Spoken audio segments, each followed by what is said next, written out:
Bom dia a todos, sejam bem-vindos a mais uma aula do curso de Física Moderna 2. Essa é a gravação da discussão da aula 10, a estabilidade do núcleo. A última aula, a aula 9, a discussão foi conduzida pelo monitor André, né? Eu assisti o vídeo depois, e das perguntas que foram feitas por André, que ele conduziu a discussão muito bem, tem algumas coisas que eu gostaria de pontuar, que são complementares às explicações do André. Tá? Eu não me lembro muito bem quem foi que fez a pergunta, mas tinha logo no começo teve uma pergunta a respeito da diferença das sondas, né? E eu vou acrescentar alguma coisa nessa discussão, justamente porque essa discussão, para mim, ela é muito cara, no sentido dela ser bastante próxima a mim, tanto pela minha formação quanto pela minha pesquisa. Tá? Então, eu vou começar essa aula pontuando algumas coisas da discussão da aula passada e adicionando algum conteúdo. Tudo bem? Tá tudo bem para todo mundo aqui? Posso começar com isso? Pode ser, Wagner? Posso começar com essa discussão aqui? Então, professor, a minha pergunta seria de algumas aulas anteriores. Algumas aulas anteriores, antes de física nuclear? É, Diga. então, o que, assim, foi perguntado no KISS sobre as bandas de condutividade das ligações metálicas. Aí eu fiquei em dúvida na questão de, tipo, se existe alguma banda que é primeira que a outra, sabe? Então, tipo, tem a banda que é a banda do, dos elétrons ligados. Aí depois tem uma banda que, vamos supor, se for um material que conduz eletricidade, aí tem uma banda que é meio que livre, e depois tem a banda onde conduz. Aí se tem alguma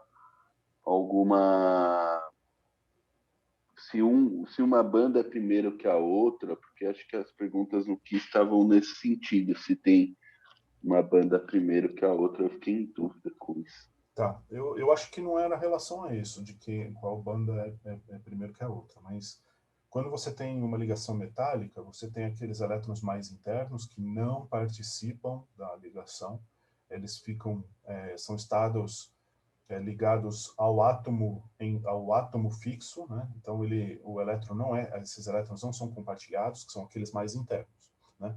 Aí conforme você vai indo para camadas mais superiores, né? As camadas mais exteriores ao átomo, o que acontece é que aqueles estados quânticos passam a ser compartilhados. Primeiro, só com os átomos mais vizinhos, que seriam as ligações covalentes, e se no sólido isso se interrompe aí, a gente chama de sólido covalente, né? Que os elétrons são compartilhados apenas com seus vizinhos imediatos. Agora, se você tem estados ainda mais exteriores, onde esses estados quânticos passam a ser compartilhados num range espacial dentro lá do material com maior amplitude, né? Então esses elétrons passam a pertencer ao conjunto de átomos, né? À rede de átomos. E aí esses caras que formam o que se chama banda de valência. Então você tem a banda que tem os elétrons ocupando, né? Essa banda, e ela é compartilhada e você chama isso de banda de valência. Então, imediatamente superior à banda de valência, você tem a banda de condução, né? Que a banda de condução é a primeira banda, ou seja, aquele conjunto de estados quânticos que é compartilhado também num range espacial mais longo, mas que não possui elétrons. E por que ele chama de banda de condução? Porque só vai haver condução elétrica se você conseguir promover os elétrons para essa banda. Então, você tem que promover os elétrons da banda de valência para a banda de condução, né? Então, essa é basicamente a diferença entre essas bandas. Eu não sei se isso satisfez a sua pergunta. Ah, tá. Agora sim, entendi. Não, eu tive a impressão que no Kiss tinha alguma pergunta assim, de primeiro, qual banda é primeiro, mas agora deu para entender legal.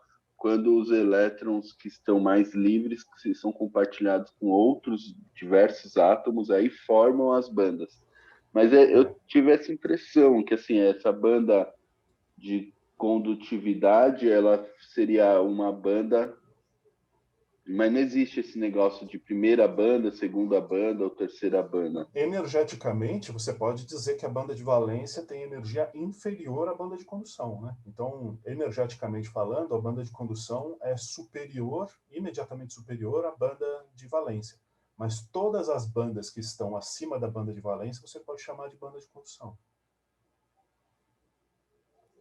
tá? Ah, legal. Agora, Agora se era você só essa tem, dúvida. você pode ter, por exemplo, que os estados quânticos superiores, eles formam, quando são compartilhados, eles formam essa banda, e que possa haver uma intersecção com a banda de valência.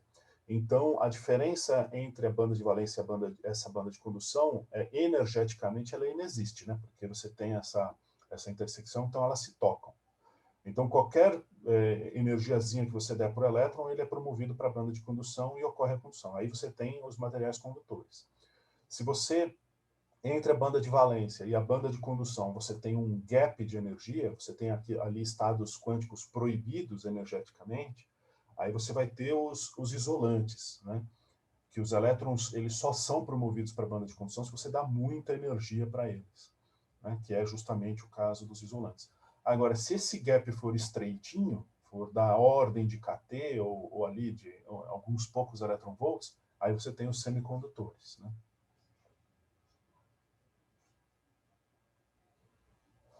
Ah, sim, professor. Muito obrigado pela dúvida. Beleza, eu que agradeço a pergunta. Bom, então, vamos lá. Deixa eu ver uma coisa aqui. Eu tenho a impressão de que quem fez a pergunta sobre a diferença das sondas foi a Tabata. Está correto isso, Tabata? Foi você que fez essa pergunta? Por André? Ok. Então vamos aproveitar que você está aqui e eu vou complementar aquilo que o André disse, meio que colocando toda essa aula 9 num contexto, né? Primeiro, eu faço essa discussão aqui a respeito da análise de uma obra de arte, né? Aqui eu estou fazendo uma analogia, e essa analogia, apesar dela ser bem distante do que a gente está estudando, ela serve bastante para a gente entender o que está acontecendo com o núcleo, né? Então, quando a gente olha para uma obra de arte, como essa aqui, por exemplo, a Estudante Russa, da Anita Malfatti, o que a gente vê é a luz visível sendo refletida na superfície do quadro e trazendo para a gente todas as impressões que o autor quis nos trazer, né? Então, a gente vê, por exemplo, essa roupa com um marrom meio esverdeado, essa moça tem o cabelo castanho, lábios vermelhos, a bochecha meio rosada, está sentada numa cadeira de estudante, né? Atrás tem aqui essa parede meio azul, meio amarronzada, né? Então, essa é a impressão que o artista quis nos dar, e a gente, para ter essa imagem, a gente usa a sonda e o detetor mais primordial que a gente tem, né? A gente usa a luz visível e como sonda, como detetor, a gente usa o nosso olho. Então, a luz visível ela é emitida por uma fonte, ela bate na superfície, reflete e vai para o nosso olho, né? Se a gente for olhar de perto o que está acontecendo, essa luz visível ela tem vários comprimentos de onda sendo emitidos. Quando ela bate na superfície, alguns comprimentos de onda são absorvidos, outros comprimentos de onda são refletidos, e a gente detecta aqueles que são refletidos, né? Então, o que acontece? A gente só vê esses que são refletidos e é isso que nos dá a impressão a respeito do quadro. É isso que monta na nossa cabeça o que esse quadro representa. Mas se a gente mudar a radiação incidente, se a gente pegar só a luz verde, por exemplo, aí a gente vai ver que tem alguns pontos que são mais escuros, outros pontos que são mais claros. Isso porque nesses pontos mais claros você tem menos absorção do verde. Nos pontos mais escuros você tem mais absorção do verde, né? E a gente pode até achar que para a gente não deve fazer muito sentido, porque esse quadro tem muito mais amplitude de cor do que só esse verde, né? Mas, na verdade, essa imagem, o que está nos complementando em relação à imagem anterior, é justamente a respeito da absorção e reflexão da luz verde, né? Seja lá que tipo de informação é essa, é isso que a imagem representa. Quando a gente olha com infravermelho, não só a gente vê regiões de alta reflectância, onde são essas regiões mais claras, e de alta absorbância, onde são essas regiões mais escuras, como a gente tem que alterar o sensor. A gente não pode olhar com... Quer dizer, não é que não pode, a gente não consegue enxergar com o nosso olho no comprimento de onda da luz infravermelho, né? Mas a gente pode usar um equipamento para fazer isso. E com essa informação, com essa imagem, a gente consegue ter uma outra informação a respeito desse quadro, né? Nesse caso especificamente, a imagem de infravermelho vai nos dar as pinturas subjacentes, aquilo que o autor fez embaixo das tintas, né? Geralmente usando um carvão para fazer os seus traços, né? Então, se você olhar, por exemplo, você vê que você tem um rosto aqui, né? E quando você vai para o desenho subjacente, você vê que o rosto é bem diferente, né? O rosto é bastante diferente. Então, você vê que tem uma alteração do que a artista estava pintando ao longo do processo de criação dessa imagem. Então, veja só. Você tem a luz visível, que nos traz o nosso modelo mais imediato dessa imagem, e você tem o infravermelho, que nos dá uma informação mais profunda a respeito desse modelo, né, desse quadro. E é isso, mais ou menos, o que tem de implícito nessa aula toda, né? A gente muda a sonda para analisar o núcleo, e cada sonda vai nos trazer uma informação. Em princípio, essa informação vai ser desconexa, essa informação vai ser conflitante. Mas a gente que tem que fazer é estabelecer um modelo nuclear que englobe as duas conclusões, né? Então, veja só, qual que é o modelo correto a respeito desse quadro? É a luz visível ou é a luz infravermelho, né? Aí, esse é o ponto central. As duas visualizações são modelos do mesmo quadro. O que a gente tem que fazer é entender o que vem de informação em cada uma dessas sondas, em cada um desses detetores, e fazer um modelo para esse quadro que englobe as duas conclusões, certo? Então, existe alguma dúvida, alguma pergunta, algum comentário a respeito disso, antes de eu passar para o núcleo?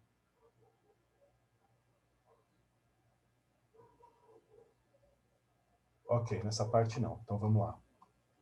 Agora, para a física nuclear, né, para a gente entender o núcleo, a gente tem que saber que o que vai ser necessário é um esforço conceitual e intelectual, tá certo? Para a gente conseguir entender o núcleo, porque a gente não vai conseguir visualizar o núcleo de uma forma como a gente visualiza o quadro, né? Então, a gente vai ter que otimizar a radiação, otimizar a sonda e otimizar o detetor para fazer isso, né? E otimizar o detetor não é só simplesmente escolher um sensor de radiação que está ali, mas sim também inclui a análise dos dados, como a gente vai analisar esses dados, né?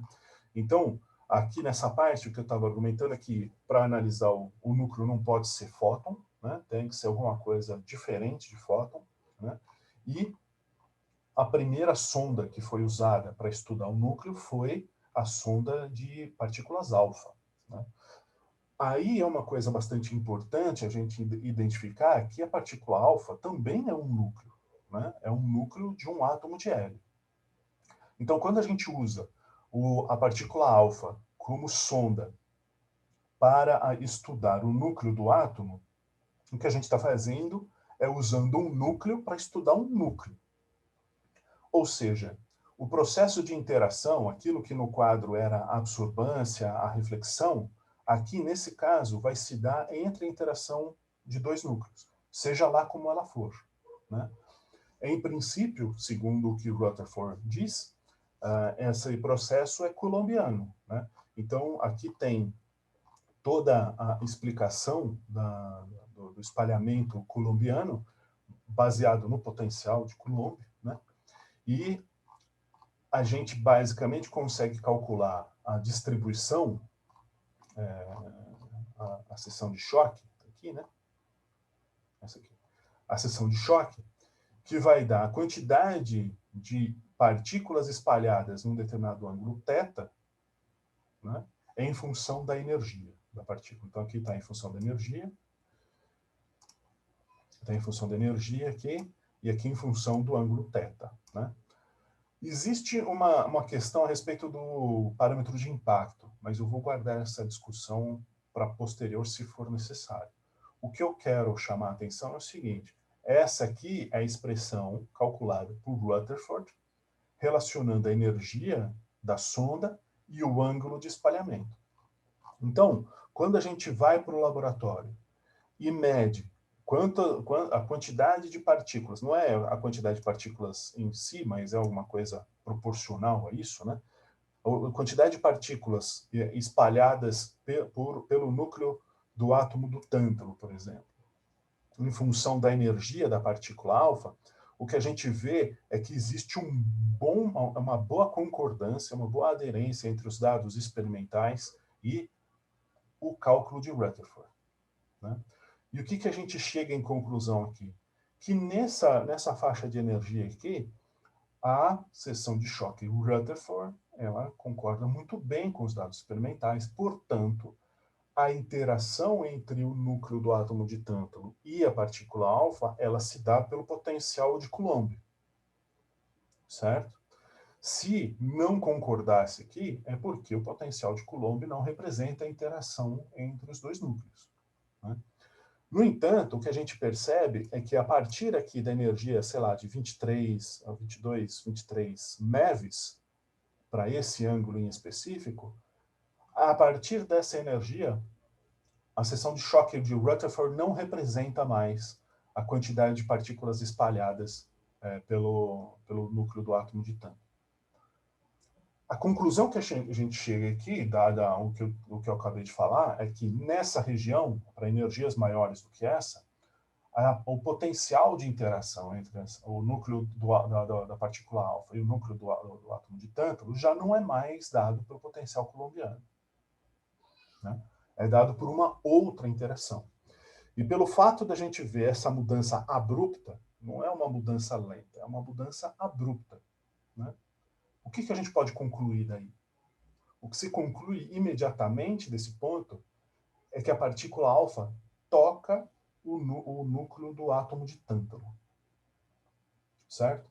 Então você está tendo espalhamento seguindo o potencial de Coulomb e chega uma hora que não tem mais o espalhamento seguindo o potencial de Coulomb. E pela mudança abrupta desse comportamento, a gente chega à conclusão de que a partícula alfa está tocando o núcleo do átomo de tântalo, certo? Aí vem a discussão da distância de máxima aproximação. Como a gente viu aqui, para cada energia, para cada energia, você tem uma distância, a mínima distância, na verdade, a distância de máxima aproximação é a menor distância possível, né?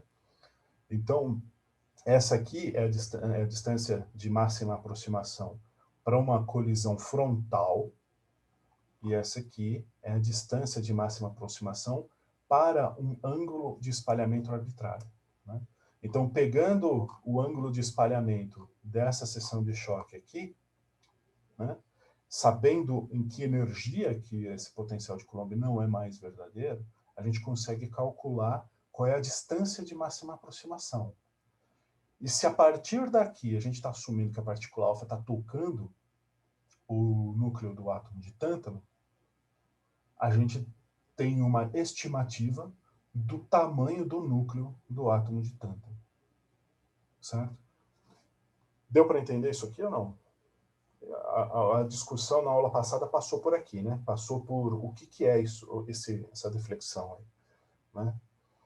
Foi um pouquinho mais para o final, mas isso está englobando a diferença das sondas.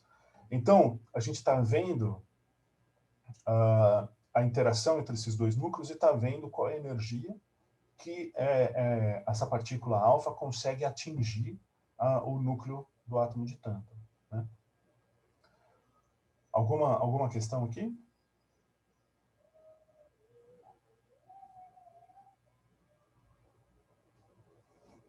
Bom, eu vou prosseguir, tá? Se forem surgindo perguntas, coloquem no chat. Quando a gente vai para os elétrons, aí para os elétrons é uma outra coisa. E aí teve uma pergunta também de que essa matemática aqui é muito avançada, e no vídeo eu faço um comentário de que isso daqui é só uma explicação de completeza, mas eu estou falando como é que se dá o espalhamento de elétrons. E por que eu estou falando de elétrons agora? Porque os elétrons, eles são de natureza diferente do núcleo, né? Assim como a gente tinha o modelo da obra de arte usando a luz visível, agora a gente, e depois a gente viu o infravermelho, agora a gente vai ver o espalhamento de elétrons pelo núcleo e vai ver como que essa informação bate ou não com a informação que a gente obteve com o espalhamento de partícula alfa. E a grande diferença aqui é o seguinte: não existe impedimento para o elétron entrar dentro do núcleo, né? Quando ele entra dentro do núcleo, a gente pode lembrar de eletricidade 1, quando a gente usava a lei de Gauss para calcular o campo elétrico dentro de uma esfera maciça homogeneamente carregada, né? Onde dentro da esfera você tinha um campo, um potencial que crescia linearmente com raio, e depois, quando saía da esfera, você tem um potencial que cai como sobre R, né? Ou é o campo, eu não me lembro exatamente. Mas você tinha um campo interno que era dado só pela carga que estava mais interna ao raio do que você estava analisando, né? Então, o que acontece? O elétron, quando ele pode entrar dentro do núcleo, ele vai produzir um padrão de espalhamento que vai conter a informação da distribuição de carga do núcleo, né? Então, num caso, a gente está vendo colisão de duas esferas rígidas, né? E agora a gente vai ver qual é a distribuição de carga desse núcleo. E quando a gente faz essa análise de distribuição de carga, não importa exatamente matematicamente como ela é, o que importa é que a gente obtém essas distribuições de densidade de carga elétrica, né?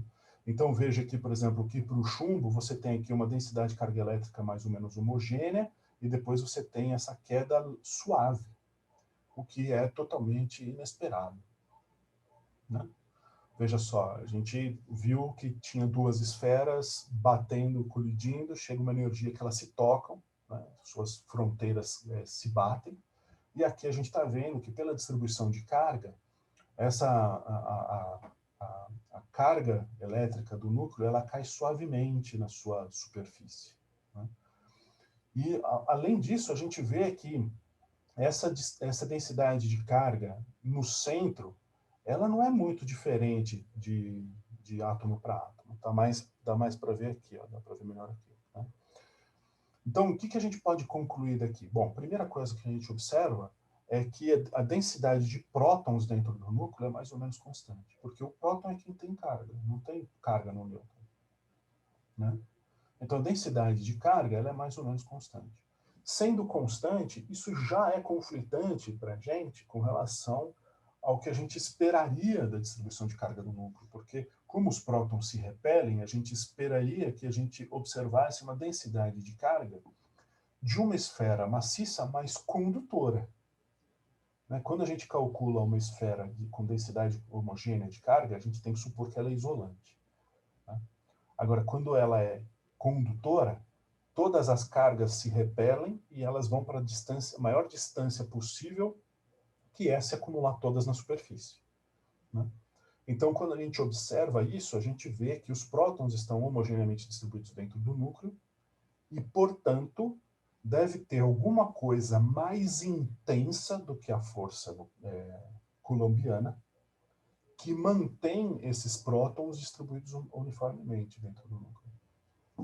E como a gente sabe, a força coulombiana ela cai com sobre R2, né? 1 sobre R2. Então, essa força ela é muito grande dentro do núcleo.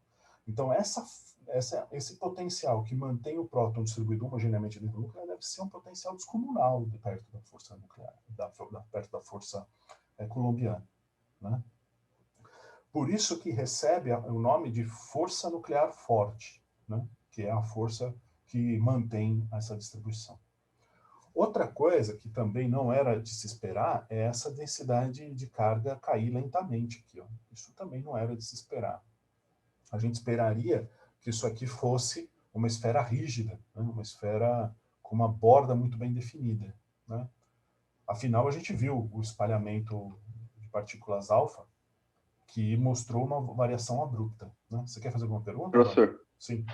sim, desculpa, eu estava aqui meio que pensando, como que vocês descobriram, né? Como que a ciência descobriu essa tal força de interação forte e como que ela é tão forte e, e atinge uma distância tão pequena, sabe? Para mim, Então, fica esse questionamento. é justamente assim como eu estou te contando, né? Então, a gente está observando que a densidade de prótons dentro do núcleo é homogênea, a gente vê essa densidade de prótons sendo homogênea ao mesmo tempo que a gente relaciona com o espalhamento da partícula alfa tendo uma energia muito bem definida, de onde o potencial coulombiano deixa de valer, né? Então, a gente começa a montar um modelo de como o núcleo funciona. Qual é o modelo correto? É o espalhamento com alfa ou o espalhamento com elétrons? E tem que ser os dois juntos, não pode ser um invalidando o outro. Tá certo? Então, o que eu estou discutindo aqui são as evidências de que tem uma força ali, muito maior do que a força eletrostática, que mantém o núcleo coeso, né? E mantém a distribuição de prótons homogênea. Então, eu tô chegando nessa conclusão usando esses dados de espalhamento de alfa e de elétrons. Deu para entender? Sim, e assim, que nem assim, quando você incide partículas alfa no núcleo, dependendo de uma certa energia, aquela partícula alfa entra dentro do núcleo e some da visualização. E aí, por isso que a gente coloca que existe um limite onde ela é repelida 100% e existe um limite onde ela é absorvida pelo núcleo, é mais ou menos isso?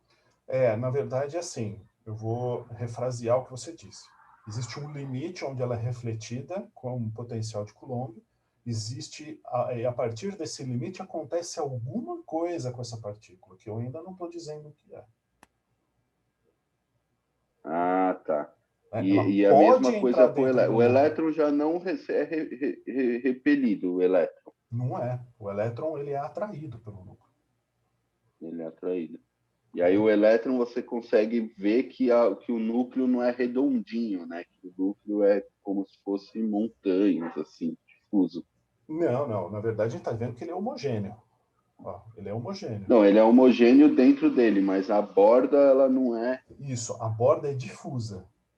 A borda é Ah, difusa. Imagina que você tem um núcleo denso, mas conforme você vai chegando perto da superfície, essa coisa vai se anuviando, se essa expressão existe.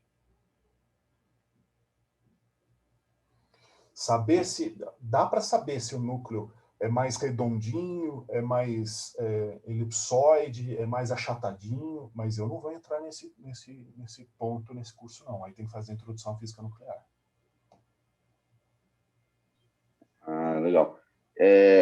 Desculpa se eu vou dar um passo à frente, mas que nem foi discutido a questão da densidade do núcleo, que é 10 elevado a 17 quilos por metro cúbico. Uhum.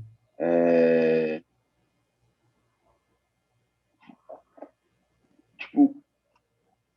que seria esse valor assim tão imensurável? Tá. Eu ia entrar nesse ponto justamente agora, né?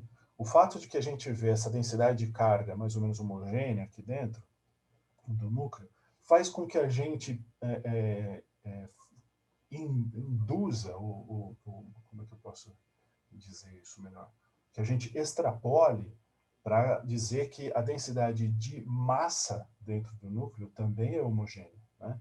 Veja que você tem lá o número de prótons sendo homogêneo dentro do núcleo, você tem a densidade de massas de próton constante dentro do núcleo, e você não tem nenhuma razão para supor que não seja a mesma coisa com o nêutron, né? Então, aqui, ó, se você for ver, esse gráfico é densidade de carga, e aqui é densidade de núcleon. O núcleon é um nome genérico para falar de um constituinte do núcleo. Então, um núcleon pode ser ou um nêutron ou um próton. Tanto faz. É um constituinte interno do núcleo. Então, quando a gente calcula a densidade de massa do núcleo, a gente vê que ele é 10 a 17 kg por metro cúbico, que é completamente superior, ordens gigantescamente superior, né, 10 a 14 vezes superior às densidades ordinárias, as densidades do que a gente observa, da matéria que a gente observa. E isso tem relação com aquilo que a gente viu em Física Moderna 1, né, que o Rutherford disse que o núcleo ele é muito menor do que o átomo, né? A gente viu agora em Física Moderna 2 que os átomos eles se ligam pelas suas órbitas exteriores, as suas órbitas mais longe do núcleo, né? Isso diz que, essencialmente, a matéria é feita de vazio, porque entre o núcleo e a eletrosfera é vazio, né? Então, se não existisse esse vazio, o que predominaria seria a massa nuclear, a densidade nuclear. Mas esse vazio existe, né?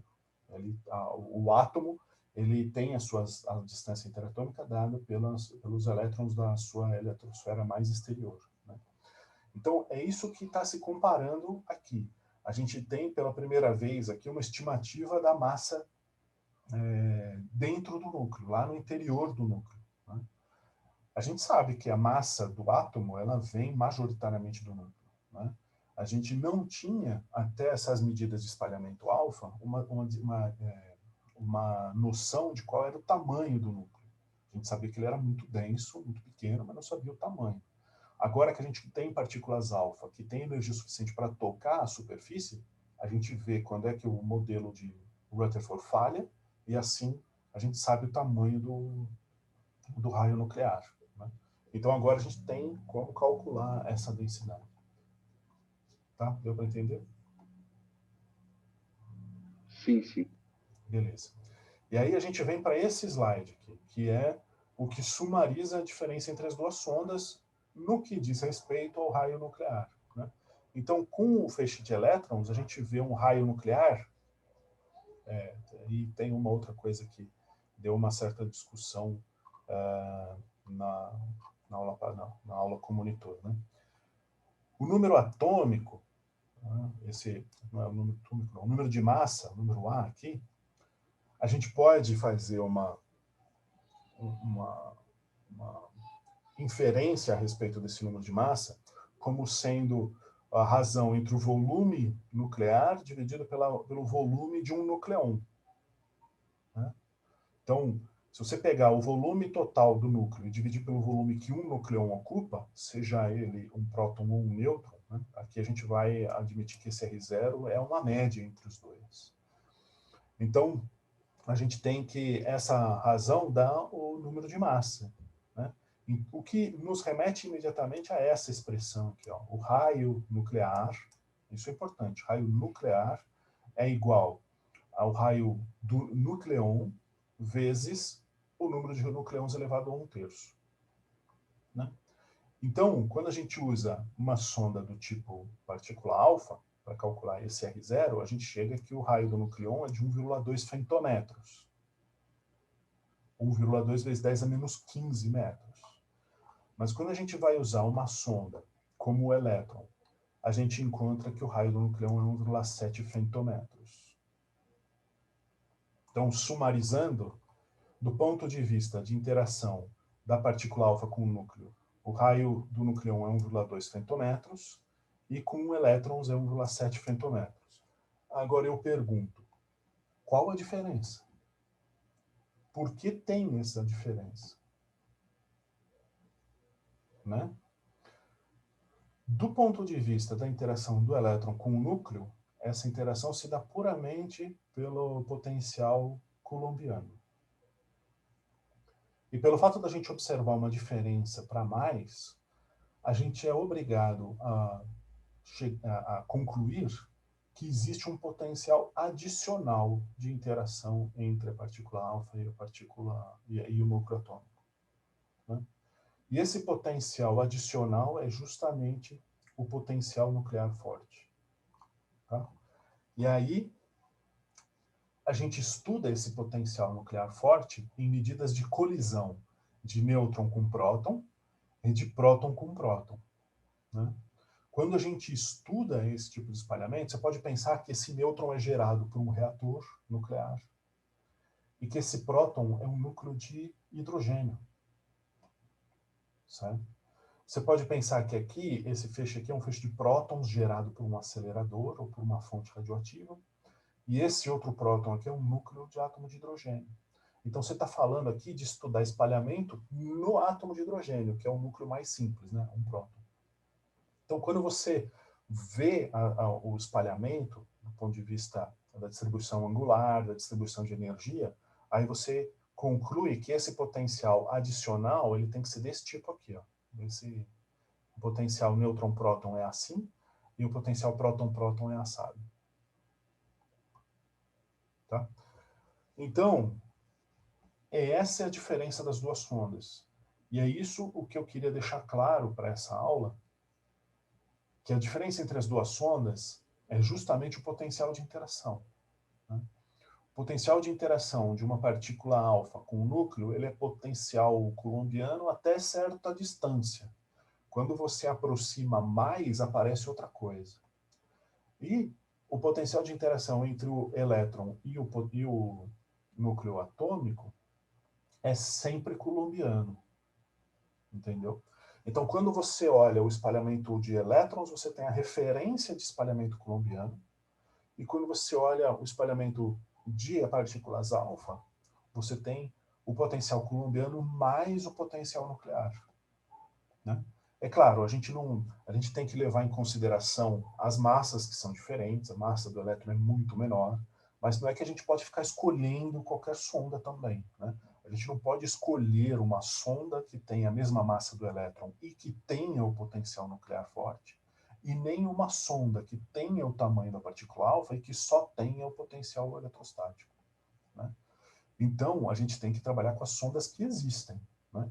Então, o elétron traz informação de uma interação puramente coulombiana e o íon traz a informação de uma interação coulombiana mais um potencial nuclear forte a curtas distâncias. Né? Isso é importante a gente perceber também. Né? Que o espalhamento da partícula alfa está nos dizendo que o potencial nuclear só é relevante do ponto de vista de espalhamento. Ele é completamente relevante na estabilidade nuclear, né, manter o núcleo coeso, mas do ponto de vista de espalhamento, ele só é relevante se a partícula espalhada chegar muito perto do núcleo, ou seja, para energias muito altas. Né? Então, essa é a história, inclusive, por trás da necessidade de aceleradores de partícula cada vez mais energéticos. Né? Não sei se alguém já parou para se perguntar isso. Né? Por que tem que construir acelerador cada vez mais energético?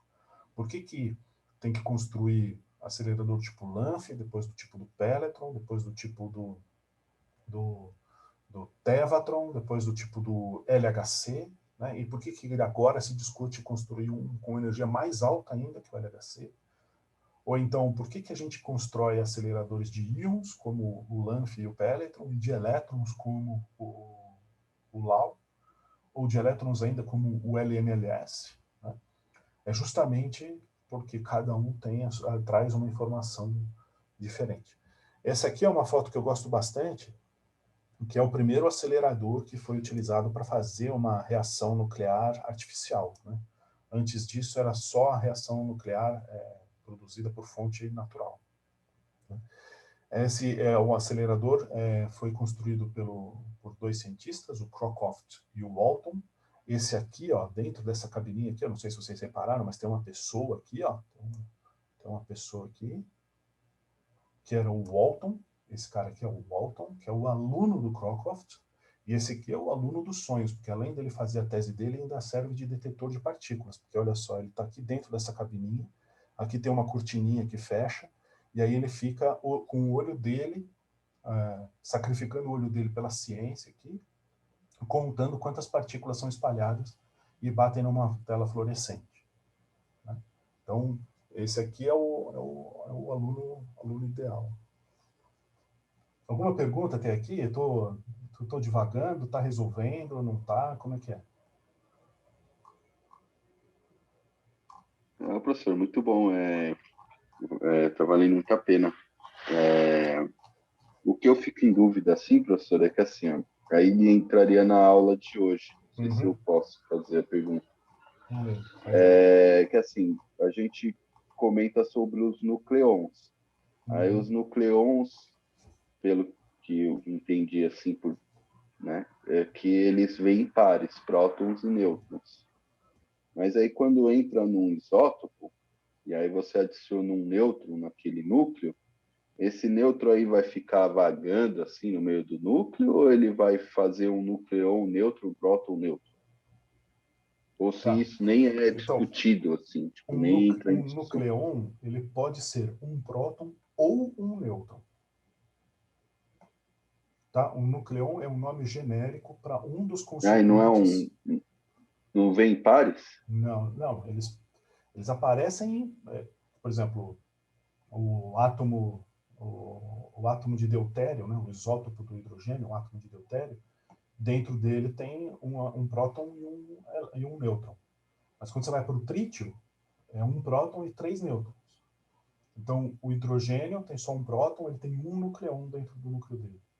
O deutério tem 2 nucleons, porque é um próton e um nêutron. E o trítio tem 3 nucleons, um próton e 2 nêutrons. Ah, então agora eu tô entendendo. Entendi. Tá? Tipo, eu achei que eles eram impares, tipo deutério, entendeu? Tá, não, Mas não não, é. então um nucleon é como se. É porque não se sabe se é nêutron ou próton, então fala que é nucleon. Mas é Uma uma coisa que o André única falou partícula elementar. corretamente na aula passada é que nos primórdios da física nuclear não se sabia do nêutron. O nêutron foi descoberto depois por um outro cientista, né? Mas não se sabia do nêutron. Mas essa nomenclatura de nucleon veio se bastante útil depois, porque a gente sabe hoje que ser um próton ou ser um nêutron é uma mudança de estado da mesma coisa. Mas eu não vou entrar nesse assunto agora. É o assunto para a última aula, tá bom? O que eu queria falar agora, que já é mais ou menos entrando no assunto da aula 10, estabilidade nuclear, é esse modelo da gota líquida. Porque o que a gente vê aqui do potencial de interação entre o próton e o nêutron é que esse potencial ele é muito forte, ele é muito aglutinador, né? Então, quando você tem um nêutron ali dando sopa, aí chega um próton ali meio que perto dele, quando eles se aproximam muito, esse potencial de interação gruda os dois juntos e depois é muito difícil separar. Por quê? Porque o potencial de interação ele é muito profundo, a energia de ligação é muito forte. E forma uma coisa muito parecida, que é um sistema quântico muito parecido com um poço quadrado finito, né? Então, por isso que lá em Física Moderna 1, a gente resolve o poço quadrado finito e infinito e fica lá discutindo um monte de coisa, porque tem muitos sistemas quânticos que são análogos a ele. Um deles é o sistema nuclear, né? Então, a gente faz esse nome de modelo da gota líquida vem mais ou menos daí, que os dois ali quando chegam muito perto, eles se aglutinam muito forte, e a densidade de prótons dentro do núcleo ela é constante, né? Então, meio que nesse modelo de união entre um próton e um nêutron, a carga do próton ela se dilui dentro do núcleo. né? Então, é como se fosse uma gota mesmo, né?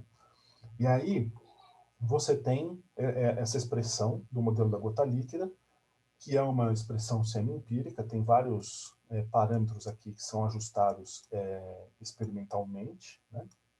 Mas ela traz diversas contribuições para a energia de ligação nuclear. Tem a contribuição volumétrica, tem a contribuição superficial, tem a contribuição coulombiana, tem a contribuição do princípio da exclusão e tem a contribuição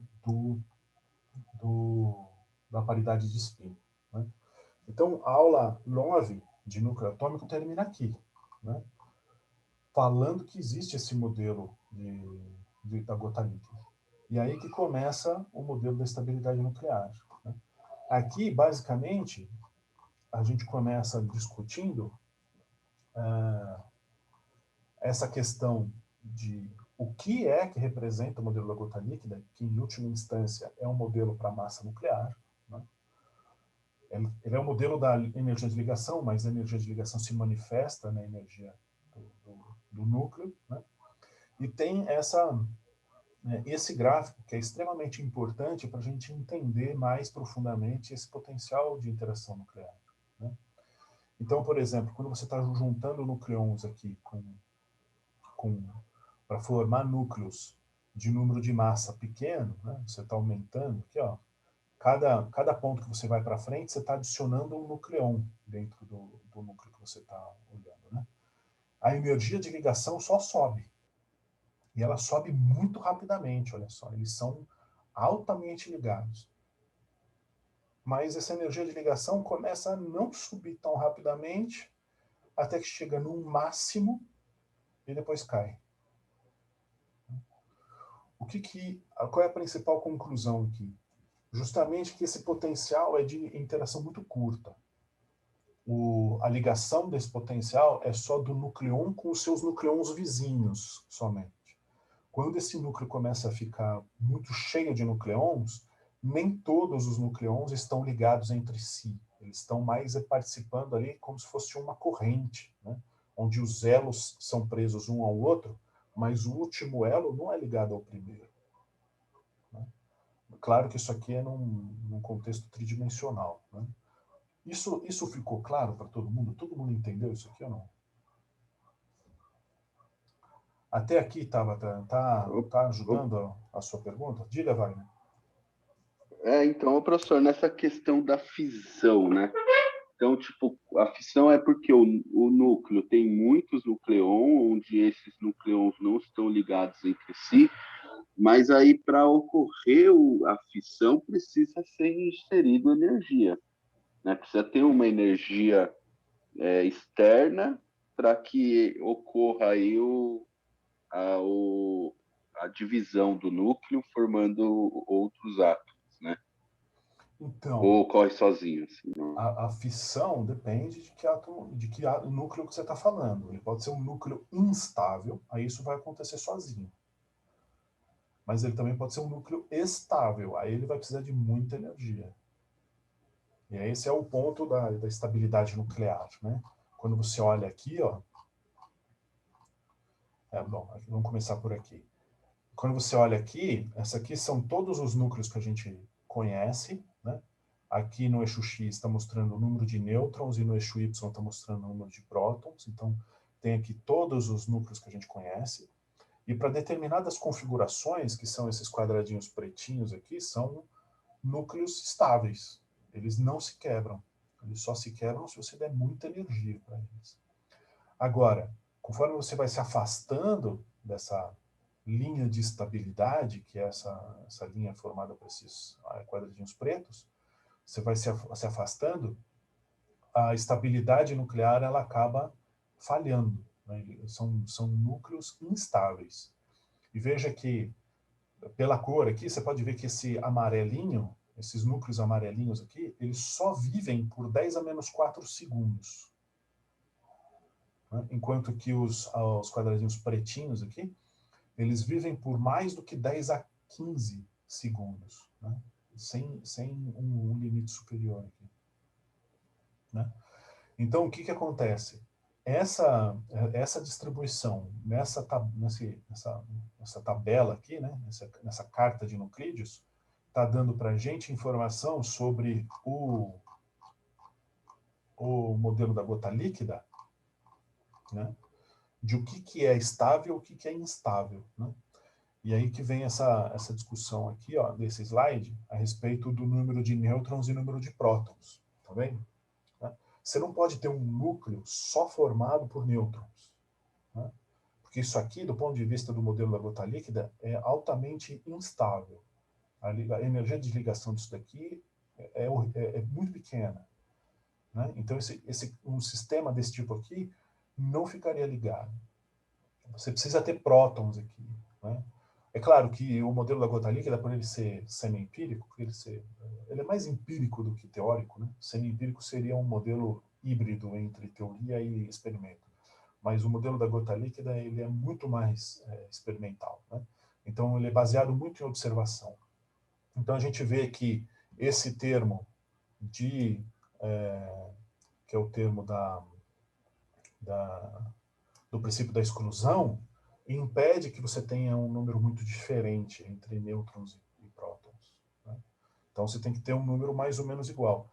Mas tem esse outro termo aqui, ó, que é o termo de repulsão coulombiana, que diz que você também não pode ter muito nêutron, aliás, muito próton, né? É por isso que essa curva aqui, ó, essa linha desses quadradinhos pretinhos, ela vai curvando aqui, ó, tá vendo? Uma coisa fascinante de ver é que tem essa ilha aqui, ó, tá vendo? Tem essa ilha aqui, ó. É uma ilha de estabilidade. Existem previsões teóricas de que deveria ter outra ilha por aqui, ó. Então tem laboratórios como, por exemplo, o Triumph no Canadá, é um sincrociclotron gigante, que a principal função dele é procurar essa ilha de estabilidade, né? Uma ilha por aqui, né? Os elementos super pesados. Tem outra coisa interessante de ver, é que são essas... Aqui, cadê? Os tipos de decaimento. Aqui. Tem esses carinhas aqui, meio laranjinha, e esses carinhas aqui meio lilás, que se chama linha de gotejamento. Então aqui tem a linha de gotejamento de nêutrons e aqui a linha de gotejamento de prótons, né? Que são núcleos em que eles tendem a procurar estabilidade soltando ou liberando um nêutron, se for a linha de gotejamento de nêutron, ou um próton, se for a linha de gotejamento de próton. Uma coisa que pode ser útil para explicar isso que você estava perguntando aí, da estabilidade, é ver essa parte aqui no vídeo lá, né? Onde eu começo aqui colocando um carbono 12, que a gente sabe que é estável, a gente vai lá e adiciona um nêutron. Aí forma o carbono 13, que é estável também. Mas se você adiciona do carbono 12, você adiciona um próton, que aí você vai para o nitrogênio 13, esse cara é instável, né? Então aqui dá uma dica para você ver quando que o cara quando que o núcleo é estável ou instável, olhando aqui o modelo da gota líquida.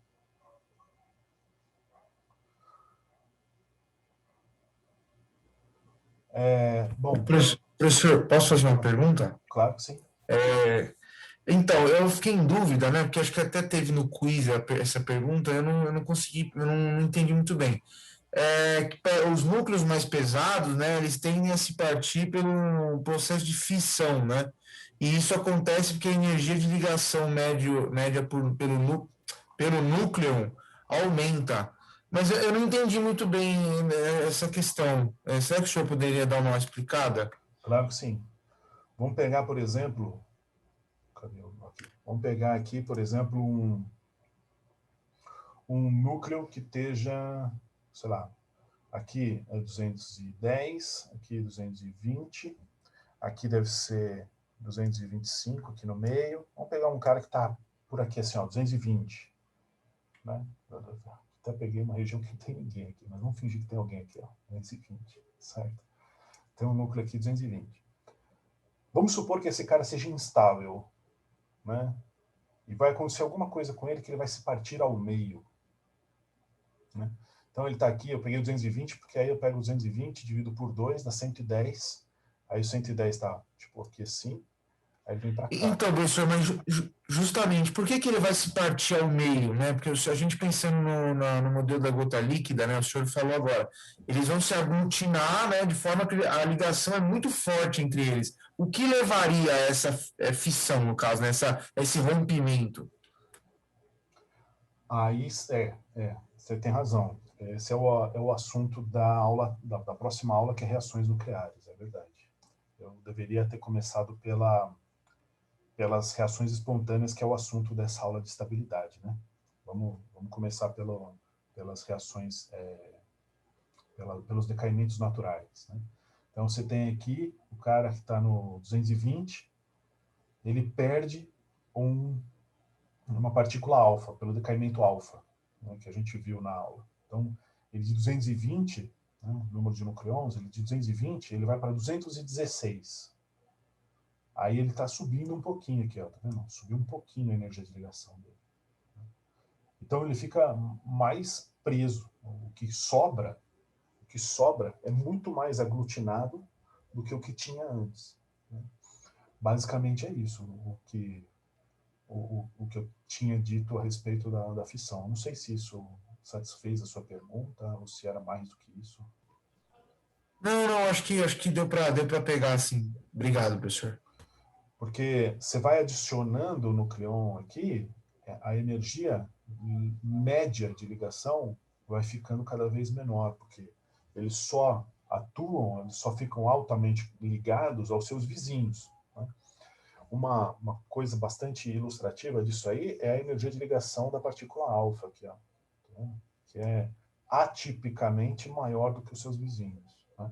E isso gera aquela coisa que eu discuti mais aqui para frente, que é o decaimento alfa, né? Por que o decaimento não acontece só emitindo um nêutron ou um próton até ficar tudo bem? Por que tem o decaimento alfa? É justamente porque os nucleons dentro do núcleo, eles podem se aglutinar em várias partículas alfa. E essas partículas alfa, são clusters lá, ficam grudadinhas umas nas outras. Justamente porque a partícula alfa é fortemente ligada. Ajudou? Piorou? Mais perguntas? Não, ajudou. Beleza, obrigado. Bom, pessoal, alguém mais tem perguntas aqui?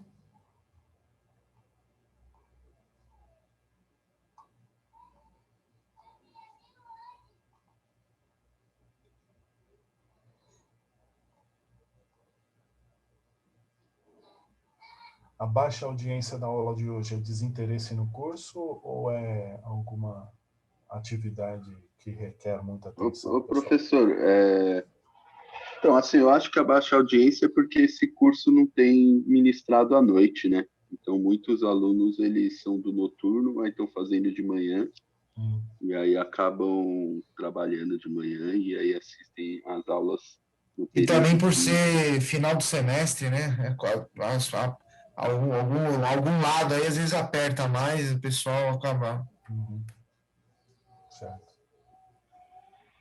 Mas, assim, eu curti muito, assim, esse seu estilo de didática, professor, de você dar uma videoaula e abrir para discussão, porque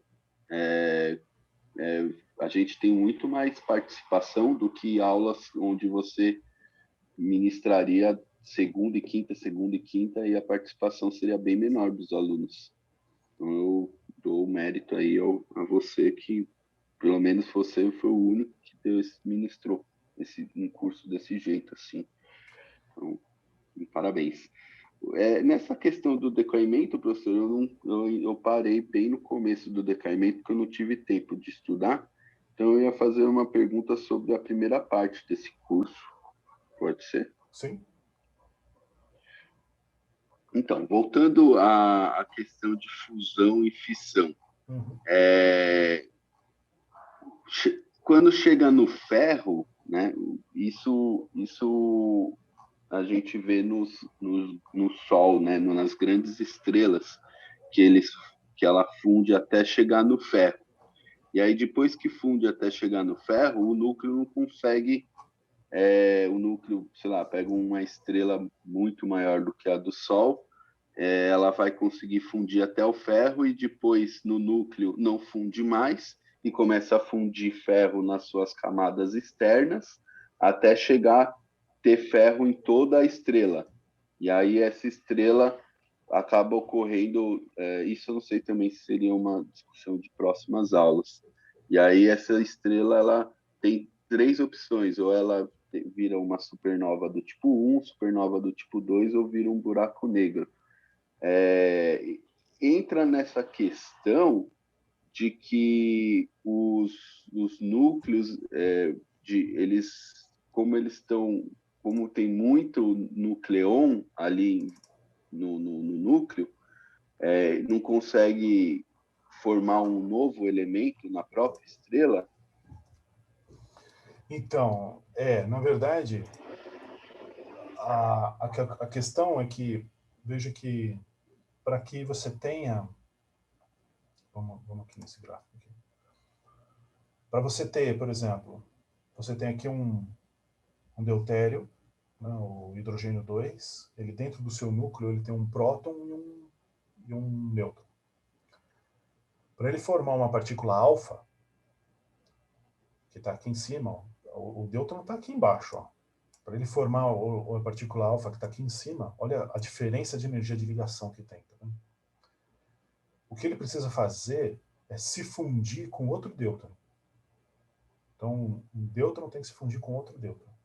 Esse processo, ele não ocorre diretamente, mas ele ocorre. E ele requer muita energia cinética dos dois nêutrons. Por quê? Porque quando você aproxima esses dois núcleos, eles não querem se aproximar por causa da repulsão coulombiana. Você tem que romper essa repulsão coulombiana para que os dois núcleos consigam interagir mais proximamente. Então você precisa que eles tenham uma energia cinética muito grande. Né? E quando isso acontece, grande parte dessa energia cinética que eles tinham inicialmente é liberada, que é o processo de geração de energia no Sol, por exemplo. Né? Então, o que acontece? Para você ir subindo isso aqui, ó, você tem que adicionar energia. Ele vai liberar mais energia no final, mas você tem que ter uma energia inicial. E quando você chegar aqui em cima, né, é onde você tem que... É o pico, né, da energia que você tem que adicionar. Então aqui é como se fosse uma barreira. Né? Então algumas estrelas não conseguem passar por isso aqui. Você falou de supernova tipo 1, supernova tipo 2, buraco negro. Tem as estrelas de nêutrons, né? A anã branca. Eu não sou especialista nisso, mas o que eu posso te dizer é o seguinte: se a estrela tiver uma massa maior, não é o caso do Sol, mas quando esse processo que você disse, que resulta numa explosão, essa explosão, dependendo da massa da estrela, pode dar energia para os átomos, para os núcleos dentro dessa estrela, que vão gerar todos esses outros núcleos aqui. Ó. Entendeu? Então, esses outros caras aqui, eles são formados no último processo de vida da estrela, de algumas estrelas mais massivas. Né? Tem até um... Deixa eu ver se eu consigo achar aqui.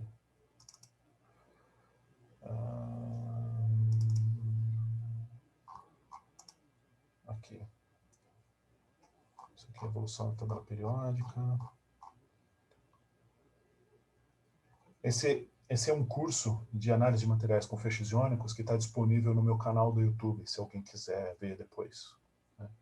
Então, esse aqui, ó, é a abundância dos elementos da tabela periódica no universo. Né? Então, você tem alguns que são muito abundantes, que são produzidos pelas estrelas mais leves, né? E vai chegando até o ferro aqui, ó. Aí depois do ferro, vem outros elementos, mas com muito menos abundância no universo. Né? Porque eles só são gerados nos últimos momentos de vida das estrelas mais massivas. Né? Isso é assunto... Deixa eu ver aqui. É assunto da aula de reações nucleares, né? Que a gente vê aqui um pouco de decaimento, aí na revisão, aí entra na aula de reações nucleares. Daí a gente vê aqui, ó, que aqueles dados de espalhamento, né, que a gente viu na aula do núcleo, que os dados experimentais vão seguindo a seção de choque Rutherford e depois cai. Mas eu parei aí. O que acontece se você vai aumentando ainda mais a energia? Aí acontece essa bagunça toda aqui, ó, que aí já começa a interação interna do que tem dentro do núcleo. Né?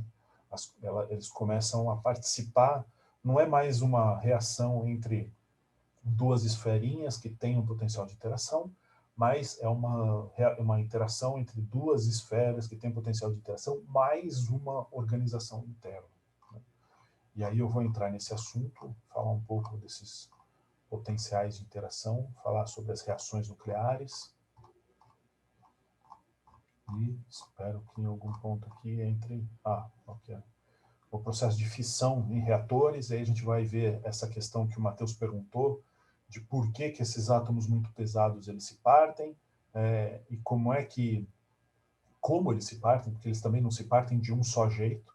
Veja que esse processo é triggerado, né? Ele é iniciado por um nêutron, quando ele colide no núcleo. Né? Aqui tem a reação dentro de um reator nuclear, processo de separação isotópica, e aqui, reação de fusão, que ocorre dentro da estrela. Né? Fala um pouco de reatores de fusão, como produzir, a nucleossíntese. Né? Então, isso aí está na próxima aula. Tá?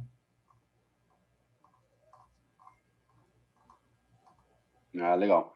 Então, professor, voltando então para aquela ideia da gota líquida, você comentou que então essa ideia de gota líquida ela é utilizada até os dias de hoje. Eu achei que fosse uma ideia de estudar o núcleo meio que primordial lá da época de 1970, lá com o Rutherford e tal. Mas não, esse modelo de gota líquida, ela é atual e ela é empírica e, né, então ela é testada experimentalmente. Então vamos dizer assim, uma equação aí que tem uma, um potencial de certeza bastante grande.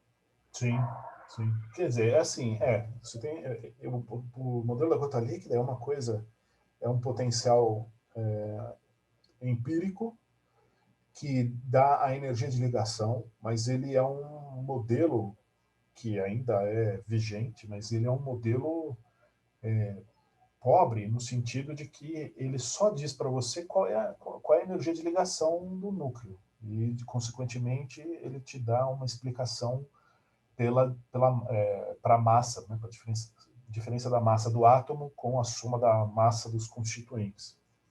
Mas ele não te fala, por exemplo, como se dá a interação lá dentro do núcleo. Ele só te diz que esses caras estão ligados com uma energia média de tanto. Né? Ela não te dá informação sobre a estrutura interna, sobre como é que esses nucleons estão distribuídos nos estados quânticos, qual é o momento angular, né? O momento magnético. Então, é um modelo limitado, que só diz qual é a energia média e, consequentemente, a massa. Mas não tem nada que o E o invalide. Então, professor, quando a gente ensina para os alunos do ensino médio o átomo, a gente fala que o núcleo está fixo, mas os nucleons estão fixos no átomo ou eles têm um certo movimento? eu vou deixar isso para você ver na aula que vem, hein? Beleza, então, beleza. Porque você vai ver, tem uma animação bastante interessante, que é o seguinte: quando o nêutron e o próton eles estão ali dentro do núcleo, eles trocam partículas, eles trocam as partículas de interação da força forte, que é os gluons. Então, não você acaba entrando dentro do princípio da incerteza ali dentro do núcleo, que você tem um próton e um nêutron, mas você não sabe qual é qual, porque eles ficam trocando, entende? Então, o nêutron, aí vira um próton, o outro vira nêutron, e eles ficam trocando isso. Né? Então, Você pode interpretar que eles estão ali mexendo, mas, na verdade, eles estão mutando, né? Então, vou deixar isso para você ver na próxima aula. Beleza, obrigado, professor.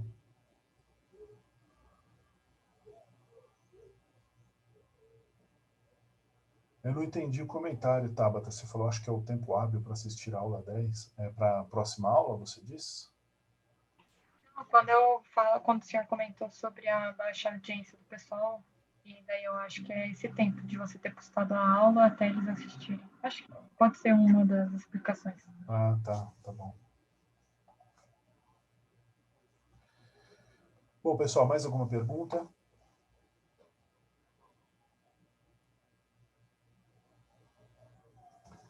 Se não tem perguntas...